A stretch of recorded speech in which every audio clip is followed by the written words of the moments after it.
Paano nagawang lansagin ng isang grupo ng mga kabataan na may mga bote ng bubog at tira-tirang pagkain mula sa kusina ang pinakanakatatakot na dibisyong may baluti sa planeta? Noong 1956, ang lungsod ng Budapest ay naging libingan ng mga tangke ng Sobyet at ang sinilangan ng isang alamat na magmumulto sa Kremlin sa loob ng maraming dekada. Ito ang kwento ng araw na nagsimulang dumanak ang dugo sa Iron Curtain. Upang maunawaan kung paano nagsimula ang trahedyang ito, dapat nating balikan ang panahon kung kailan tumigil ang pagtibok ng pusong bakal ng Unyong Sobyet. Noong taong 1953, pumanaw si Joseph Stalin. Siya ay isang tao na ang anino ay umabot mula sa Pasipiko hanggang sa Elbe, na ang paranoia ay nagpuno sa mga gulag, at ang pangalan mismo ay kayang magpatigil ng dugo ng kanyang mga pinakamalapit na general. Sa buong nagyayelong kapatagan ng Eurasia, 1 bilyong kaluluwa ang nagpigil ng hininga, nag-iisip kung ang lunsay na bakal ba ay nagsisimula na sa wakas na kalawangin o kung ang kahalili ay magiging mas malupit pa. Sa lungsod ng Budapest, sa pampang ng Danube, ang katahimikan ay nakabibingi. Libo-libo ang nagtipon sa paanan ng isang higanteng tanso, isang 25 metrong taas na estatwa ni Stalin na nakatayo sa ibabaw ng lungsod na parang Diyos ng kailaliman. Ang estatwa ay idinisenyo upang iparamdam sa mga tao na sila ay maliit upang gawing imposible ang paglaban, at upang ipaalala sa bawat Hungarian na ang kanilang kapalaran ay idinidikta mula sa Kremlin. Sa loob ng maraming taon, ang mga mamamayang Hungarian ay namuhay sa anino ng mga butang tanso na iyon. Ang kanilang kultura ay sinupil, ang kanilang relihiyon ay kinutiya, at ang kanilang ekonomiya ay kinuha upang pakainin ang makinarya ng digmaan ng Sobyet. Ang kanilang mga anak ay kinuha para sa isang pulang makinarya na hindi nila pinaniniwalaan, at ang kanilang wika ay dahan-dahang binubura ng sapilitang pag-aaral ng Ruso. Ngunit habang tumutunog ang mga kampana para sa pinuno sa Moscow, ang mga unang lamat ay nagsimulang lumitaw sa pundasyon ng Hungarian People's Republic. Ang pinakamalaking imperyo sa mundo ay pumapasok sa isang panahon na tatawagin ng mga historiador na Tao, ngunit para sa mga tao ng Hungary, ito ang simula ng isang bagyo na kalaunan ay magpapaligo sa mga lansangan ng dugo ng mga makabayan. Upang tunay na maunawaan ang pagsabog noong 1956, dapat nating tingnan ang pressure cooker na naging kalagayan ng Hungary pagkatapos ng digmaan. Simula noong 1947, ang bansa ay naging satellite ng Unyong Sobyet na pinamumunuan ng malupit na si Matyas Rákosi, isang tao na tinawag ang kanyang sarili na pinakamahusay na mag-aaral ni Stalin at ang kalbong mapang-api ng Budapest. Sa ilalim ng kanyang paghahari, ang State Security Police, na kilala bilang AVH, ay naging isang aninong naroroon kahit saan. Sila ang mga kumakatok tuwing 3:00 ng madaling araw, ang mga may silid ng interogasyon na nakatago sa ilalim ng mga inosenteng villa, at ang mga tumitiyak na katahimikan lamang ang tanging ligtas na anyo ng pagsasalita. Isa sa bawat 3 pamilya ay nakakita ng isang miyembro na ininteroga, ikinulong, o naglaho. Ang ekonomiya ay nakatali sa mabigat na industriya ng Sobyet na pumuwersa sa isang bansang tradisyonal na agrikultural na magtayo ng mga walang silbing gilingan ng bakal habang ang karaniwang Hungarian ay nagugutom sa isang lupain na dati ay naging basket ng tinapay ng Europa. Nang pumanaw si Stalin, ang bagong pamumuno sa Moscow ay nagtulak para sa isang pagbabago na nagluklok sa isang pinunong may kaisipang reforma na nagngangalang Imre Nagy sa pagkapunong ministro. Si Nagy ay isang ganap na ibang uri ng pinuno. Siya ay isang tao para sa masa na nagsusuot ng salamin at nagsasalita sa tono ng isang lolo na nagsusulong para sa isang new course. Nagsalita siya tungkol sa pagpapaluwag sa lihim na pulisya, pagpayag sa mga magsasaka na iwanan ang kolektibo, at sa wakas ay pagbibigay ng mga kagamitang pangkonsumo sa mga manggagawang pinagkaitan ng kaginhawahan. Sa loob ng 2 taon, binigyan niya ang mga tao ng sulyap sa isang ibang uri ng buhay. Isang buhay kung saan ang takot ay hindi ang pangunahing pera. Ngunit noong 1955, gumanti ang mga malulupit na pinuno na inalisan si Nagi ng kanyang kapangyarihan at pagiging miyembro sa partido. Inakala nilang napatahimik na nila siya at naibalik na ang bansa sa mga tanikala nito. Ngunit sa paggawa nito, lumikha sila ng isang simbolo para sa isang simulain na malapit nang makahanap ng boses sa mga kabataan ng bansa. Ang mga tao ay nakatikim na ng bahagi ng kalayaan at hindi sila handang bumalik sa kadiliman. Ngunit hindi lamang ang higanting tanso ang malapit ng mabasag. Ang unang dugo ay ilang segundo na lang ang layo. Sa hapon ng Oktubre 23, 1956, ang kislap ay sinimulan hindi ng mga sundalo kundi ng mga estudyante. Dahil sa inspirasyon ng matagumpay na serye ng mga protesta laban sa Sobyet sa Poland, libo-libong estudyante mula sa Technical University ang nagmartsa patungo sa estatwa ni General Joseph Bem, isang bayaning Polish na lumaban para sa kalayaan ng Hungarian noong 1848.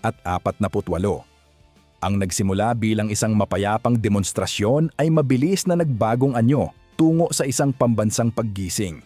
Habang sila ay nagmamartsa sa mga kalsadang bato, ang mga tao ay lumaki mula sa daan-daan tungo sa 10,000. Pagkatapos ay sa daan-daang libo. Hindi sila nagdala ng mga armas. Nagdala sila ng listahan ng 16 na mga hiling na kasing tapang ng pagiging mapanganib nito.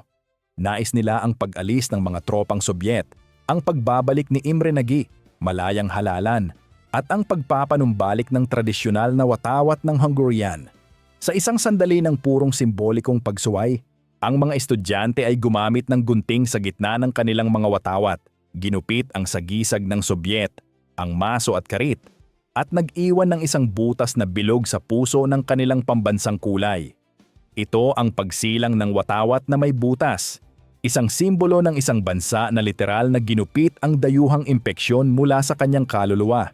Ang paningin ng mga watawat na ito na kumakaway sa hangin ay isang senyales sa lahat ng nakakita sa kanila. Ang pananakop ay tapos na sa puso ng mga mamamayan, kahit na ang mga sasakyang may baluti ay nasa mga kwartel pa rin. Pagdating ng gabi, ang mapayapang martsa ay nakarating na sa malaking gusali ng parlamento. At ang pangalawa, mas agresibong pangkat ng mga tao ay nagtipon sa City Park upang harapin ang higanting tanso ni Stalin. Ang atmosfera ay puno ng kuryente na may halo ng takot at tagumpay. Gamit ang mga blowtorch at mabibigat na kable, ang mga manggagawa mula sa mga kalapit na pabrika ay sumama sa mga estudyante upang tagain ang mga tuhod ng estatwa. Nang sa wakas ay umungol ang metal at ang pinuno ay bumagsak, nang una ang mukha sa semento na may kasunod na kulog na ingay. Ang madla ay sumabog sa isang hiyaw na maririnig sa buong Danube. Ang tanging natira na nakatayo sa pedestal ay ang mga hungkag na botang tanso ni Stalin. Isang mapang-uyam na paalala ng tao na nag-akalang maaari niyang apakan ang leeg ng Hungary magpakailanman. Ito ay isang nakatatakot at malinaw na mensahe sa Kremlin. Ang mga tao ng Hungary ay hindi na natatakot sa mga yabag ng mga higante. Ngunit habang bumabagsak ang estatwa, isa pang pangkat ng tao ang nakarating sa himpilan ng pambansang istasyon ng radyo sa Kalye Brody Sandor, na hinihiling na ang kanilang 16 na puntos ay i-broadcast sa mundo.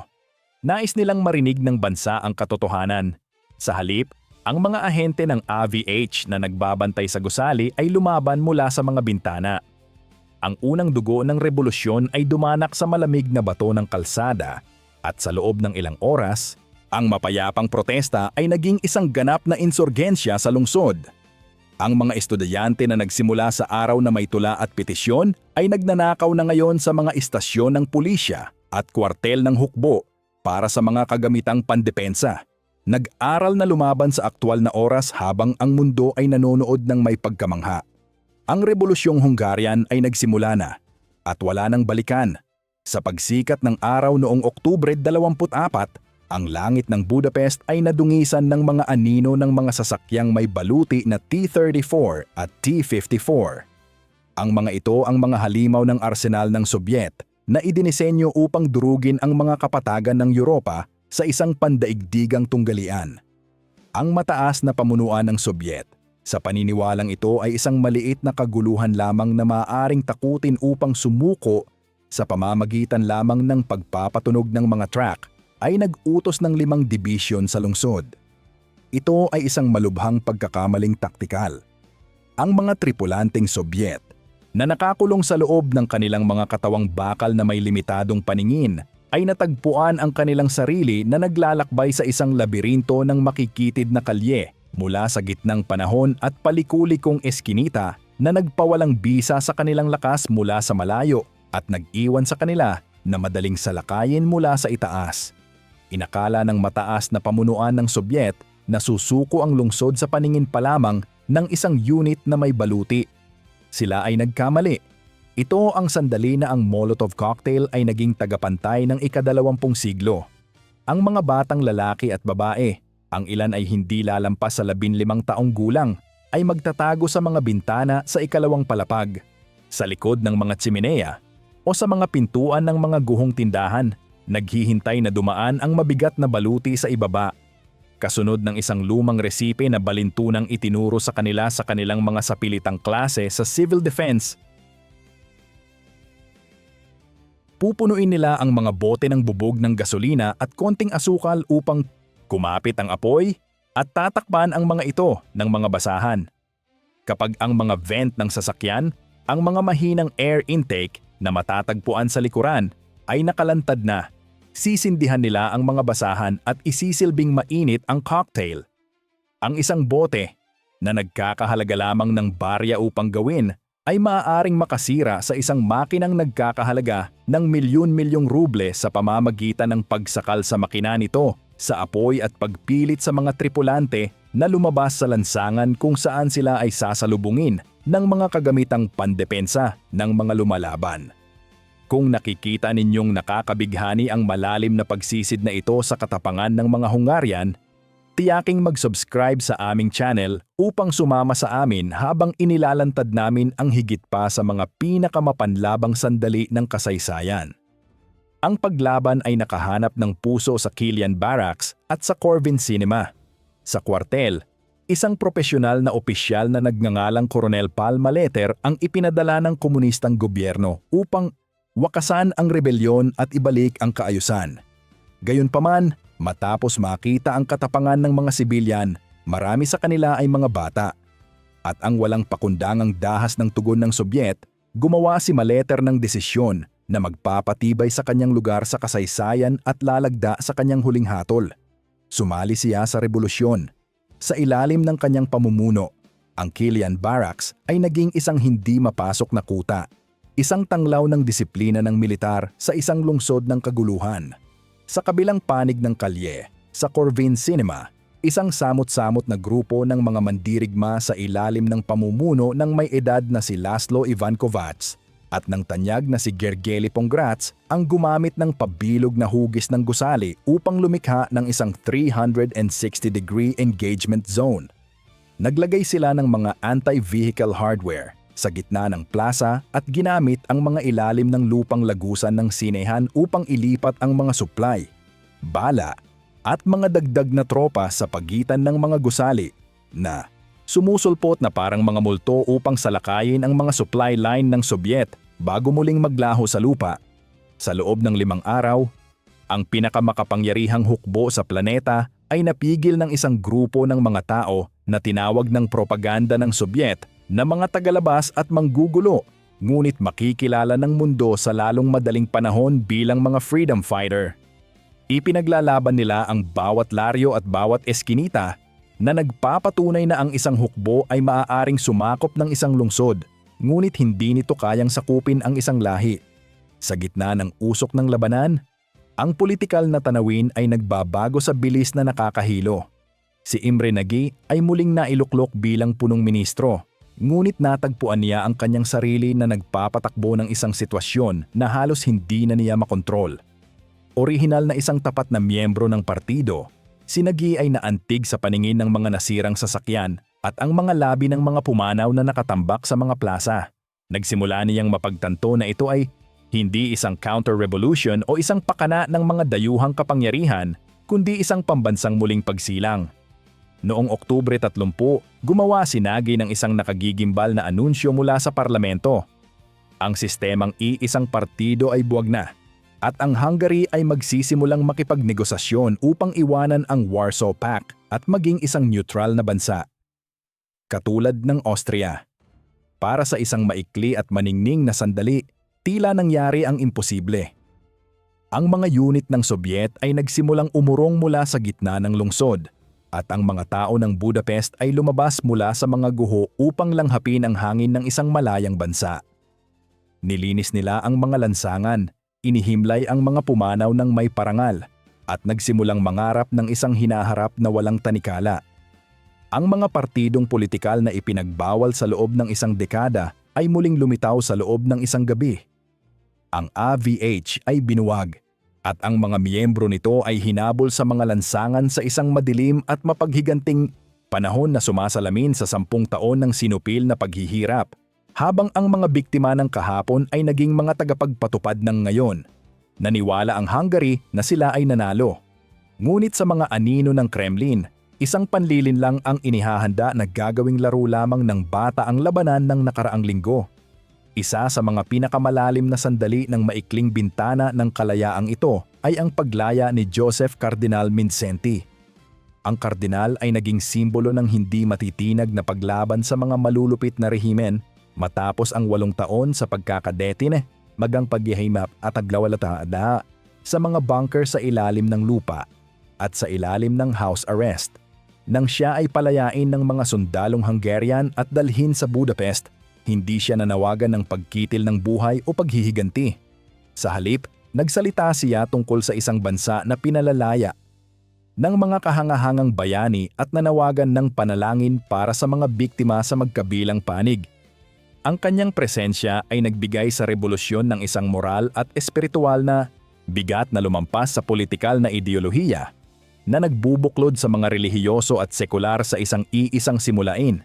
Habang ang pagkain ay nagsisimulang dumaloy mula sa probinsya, ang mga magsasaka na nagmamaneho ng mga truck na puno ng produkto patungo sa lungsod ng libre at ang mga pandaigdigang padala ng tulong na blood plasma at gamot ay dumating mula sa kanluran. Naniwala ang mga tao ng Hungary na sila ay nanalo. Tumingin sila sa kanluran, partikular na sa United Nations at sa Estados Unidos. Inaasahan ang ipinangakong suporta para sa mga nakikibaka laban sa Iron Curtain. Nakinig sila sa mga broadcast ng Radio Free Europe at naniwala na kung sila ay titindig, ang mundo ay titindig kasama nila. Ngunit habang ang mga mata ng mundo ay nasa Budapest, ang mga mata ng mga dakilang kapangyarihan ay nakuha rin ng Suez Crisis sa Egypt.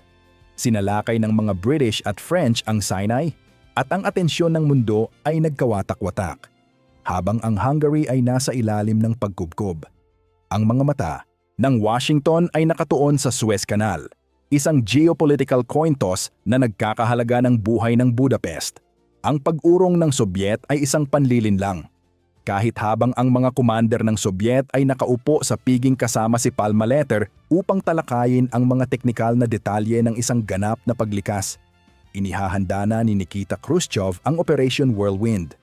Hindi niya mapapayagan ang isang miyembro ng Warsaw Pact na umalis sa pangkat. Kung magtatagumpay ang Hungary, ang buong imperyong Sobyet ay maaaring kumalas na parang isang maluwag na sinulid mula sa East Berlin hanggang Warsaw. Ang politikal na pagkakanulong ito ay nakapaloob sa katauhan ni János Kadar, isang tao na kumampi sa panig ng Sobyet at magsisilbing tagapagkanulo ng rebolusyon. Noong gabi ng Nobyembre 3, si Maleter at ang kanyang mga tauhan ay naimbitahan sa isang base militar ng Sobyet sa Tokol para sa huling bahagi ng mga negosasyon. Sa isang hakbang na sumasalamin sa mga pinakamapanlinlang na kabanata ng sinaunang kasaysayan, naghintay ang mga host na Sobyet hanggang sa matapos ang mga toast at ang hapunan bago pumasok ang KGB sa silid at idinitin ang buong delegasyon ng Hungarian. Sa alas 5:30 ng susunod na umaga, ang dagundong ng 17 Division ng Sobyet ay bumasag sa bukang liwayway. Hindi na ito isang pagtatangka sa crowd control. Ito ay isang ganap na pagsalakay na idinisenyo upang alisin ang anumang bakas ng paglaban. 2,000 unit na may baluti, marami sa kanila ay pinatatakbo ng mga sundalong mula sa mga republika ng Central Asia na hindi man lang alam na sila ay nasa Europa. Ang muling bumuhos sa lungsod, na suportado ng mabibigat na artilerya at mga airstrike, na nagpatag sa buong mga blok ng lungsod. Ang huling paninindigan ng Rebolusyong Hungarian ay isang eksena ng dalisay at desperadong pakikipaglaban. Ang istasyon ng radyo, ang Corvin Cinema, at ang Industrial District ng Chapel ay naging mga huling isla ng paglaban-laban sa isang karagatan ng Pulang Bakal. Noong umaga ng Nobyembre 4, ang huling malayang istasyon ng radyo sa bansa ay nag-broadcast ng huling nakapangingilabot na mensahe sa maraming wika na nagmamakaawa para sa tulong na hindi kailanman darating. Hindi nasagot ang tawag. Ang mga kapangyarihan sa kanluran na nag-iingat na magsimula ng isang pandaigdigang tunggalian dahil sa isang landlocked na bansa sa silangang Europa ay nanatiling tahimik. Ang mga freedom fighter, nakakaunti na ang bala at nahaharap sa napakaraming kalaban, ay lumaban para sa bawat palapag ng bawat gusaling apartment, ginagamit ang huli sa kanilang mga Molotov cocktail laban sa isang walang awang kalaban. Sa Chapel, ang mga manggagawa, ang mga tao mismo na inaangkin ng Unyong Sobyet na kinakatawan at pinoprotektahan nito, ay lumaban sa loob ng isang linggo laban sa mabigat na pambobomba at mga pagsalakay ng baluti bago sa wakas ay nagapi ng dami ng kalaban. Humingi ng asilo si Imre Nagy sa Yugoslav Embassy, habang si Cardinal Mindszenty ay tumakas patungo sa American Legation kung saan siya mananatili bilang panauhin sa loob ng susunod na 15 taon. Ang kinahinatnan ay isang malungkot na ani ng mga bunga na tumagal ng maraming taon. Si Janos Kadar ay iniluklok bilang pinuno ng isang bagong puppet government, isang tao na maaalala bilang isang taksil ng marami at isang pragmatista ng iilan. Ang mga pagsupil na sumunod ay mas sistematiko at mas malupit kaysa sa anumang nakita sa ilalim ni Rákosi. Maramihang detensyon ang ginawa at ang mga pansamantalang korte ay nagpataw ng mga huling hatol sa mga kabataang nagdala ng mga kagamitang pandepensa. Sina Imre Nagy at Palma Letter ay kalaunang naakit na lumabas sa pinagtatagwan sa pamamagitan ng mga pangako ng kaligtasan at ligtas na paglalakbay. Ngunit idinetini lamang sila, nilitis sa lihim, at kinitil ang kanilang mga buhay noong 1958. Ang kanilang mga labi ay inilibing ng nakasubsob ang mukha sa isang hindi markadong lokasyon sa isang malayong sulok ng sementeryo na nakabalot sa kawad upang matiyak na hindi sila kailanman mapaparangalan. Higit sa 200,000 Hungarian, ang pinakamatalino at pinakamatapang sa kanilang henerasyon, ang tumakas patawid sa hangganan patungong Austria na nag-iiwan ng isang bansang wasak at isang katahimikan na tatagal sa loob ng 30 taon. Sa ibabaw, ang Unyong Sobyet ang nanalo. Ipinanumbalik nila ang kaayusan gamit ang bakal at apoy na nagpapatunay na ang Iron Curtain ay hindi pa rin mapapasok at ang presyo ng kalayaan ay higit pa sa kayang bayaran ng karamihan. Ngunit ang kasaysayan ay hindi lamang isinusulat ng mga nanalo. Ito ay hinuhubog ng moral na kapangyarihan ng mga tumatangging yumukod kahit na sila ay wasak na. Ang sakripisyo noong 1956 ay hindi nawalan ng saysay. Inalis nito ang mga huling bakas ng moral na pagiging lehitimo mula sa proyekto ng Sobyet na nagpapatunay sa mundo na ang kanilang sistema ay mabubuhay lamang sa pamamagitan ng paggamit ng dahas. Ang laro ng polo na Blood in the Water sa 1956 na Olympics, kung saan kinalaban ng koponang Hungarian ang mga Sobyet sa loob ng pool, ay naging isang metapora para sa pakikibaka, na ginawang isang mapait na ironiya ang terminong comrade para sa milyon-milyong tao. Pagkalipas ng mga dekada, nang sa wakas ay gumuho ang Berlin Wall at ang Unyong Sobyet ay bumagsak sa ilalim ng sarili nitong bigat, ang alaala ng mga bayani. Noong 1956 na pumanaw ang nagbigay ng balangkas para sa mga mapayapang revolusyon na sumunod. Ang mga bota ni Stalin ay walang laman noong 1956 at pagdating ng 1989, ang buong imperyo ay susunod sa kanila sa alikabok ng kasaysayan. Ang kwento ng Rebolusyong Hungarian ay isang testamento sa katotohanan na ang pagkagutom sa kalayaan ay isang puwersa ng kalikasan na walang dami ng baluti ang tunay na makakasupil. Ito ay isang apoy na maaaring mapuksa, ngunit hindi kailanman ganap na mamamatay. Ipinapaalala nito sa atin na kahit sa pinakamadilim na oras ng paniniil, ang isang bote ng gasolina at isang pusong puno ng katapangan ay kayang magpanginig sa isang superpower at baguhin ang daloy ng kasaysayan ng tao. Nakalilimutan lamang ng kasaysayan ang mga boses na hindi naririnig at ginagantimpalaan lamang nito ang mga may katapangan na makaalala. Ibahagi ang kwentong ito upang matiyak na ang sakripisyo noong 1956 ay mananatiling walang kamatayan at ang mga pangalan ng mga tumayo sa gitna ng panganib ay hindi kailanman malilimutan. Anong iba pang mga sandali ng imposibleng katapangan ang dapat nating tuklasin? Ipaalam sa amin sa mga komento sa ibaba. Salamat sa panunood at manatiling mausisa dahil ang kasaysayan ang tanging mapa na mayroon tayo para sa hinaharap.